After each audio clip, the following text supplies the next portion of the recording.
나는 전능하신 아버지 하나님 천지의 창조주를 믿습니다. 나는 그의 유일하신 아들 우리 주 예수 그리스도를 믿습니다. 그는 성령으로 잉태되어 동정녀 마리아에게서 나시고 본디오 빌라도에게 고난을 받아 십자가에 못 박혀 죽으시고 장사된 지 사흘 만에 죽은 자 가운데서 다시 살아나셨으며 하늘에 오르시어 전능하신 아버지 하나님 우편에 앉아 계시다가 거기로부터 살아있는 자와 죽은 자를 심판하러 오십니다. 나는 성령을 믿으며 거룩한 공교회와 성도의 교제와 죄를 용서받는 것과 몸의 부활과 영생을 믿습니다. 아멘.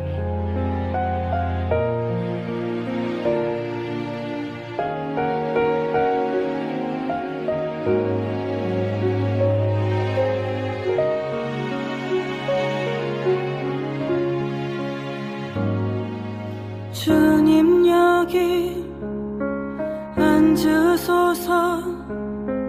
나의 마음 주님 것이니 주님만이 나를 아시네.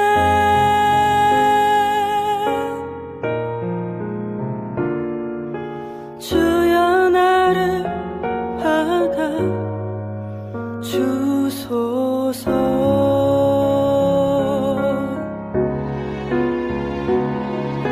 주님만이 나를 고치며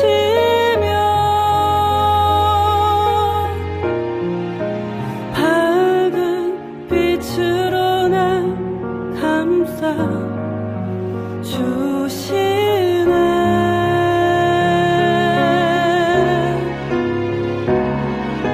주여 나를 잡아 주소서.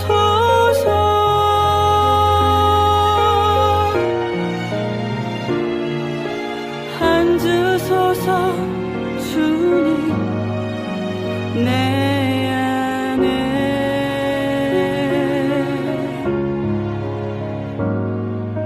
주님 여기 앉으소서.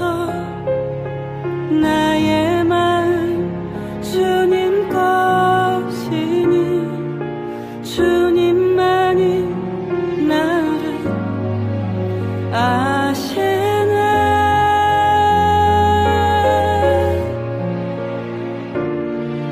주여 나를 받아 주소서.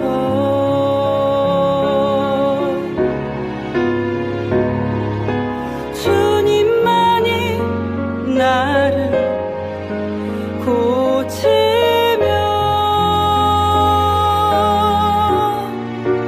밝은 빛으로 날 감싸 주시네.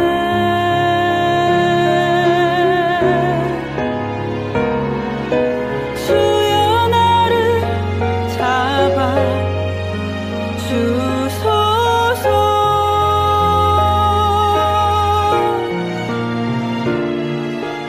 앉으소서. 주님 내 안에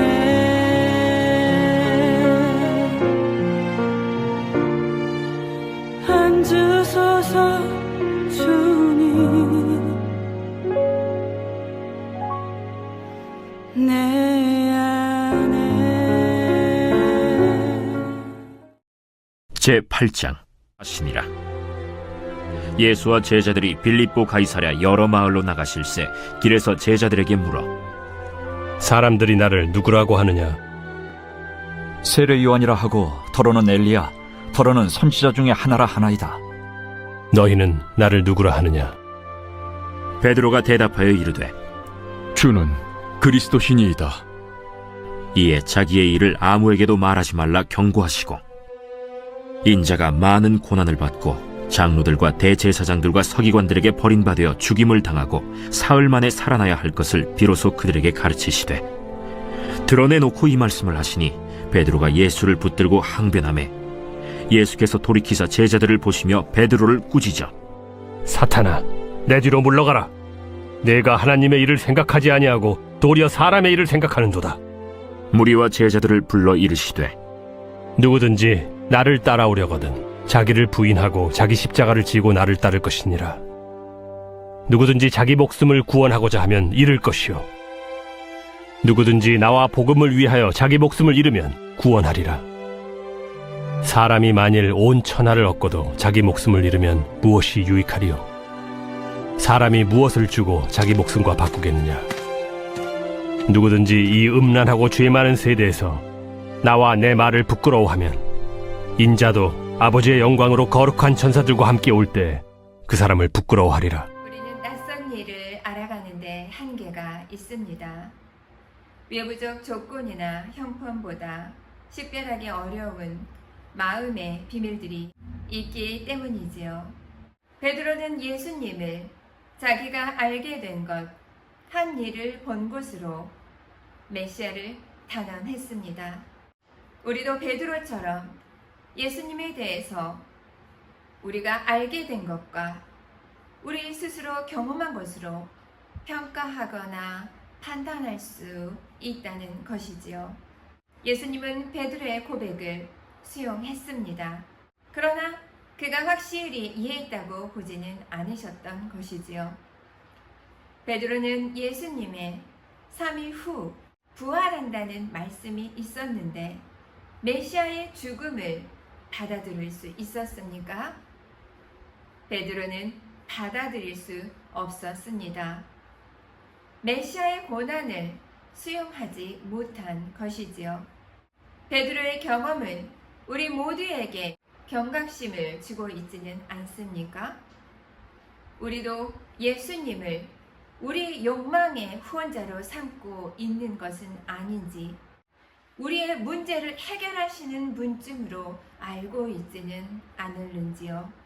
예수님은 베드로가 사람의 일 말고 다른 일, 하나님의 일을 생각하기를 진정으로 바라셨습니다.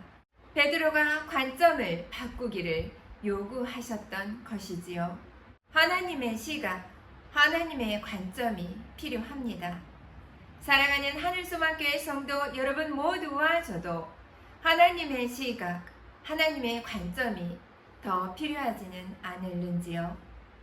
스캔들 영어를 보면 고린도전서 1장 23절에 스칸달론이란 헬라어가 나옵니다.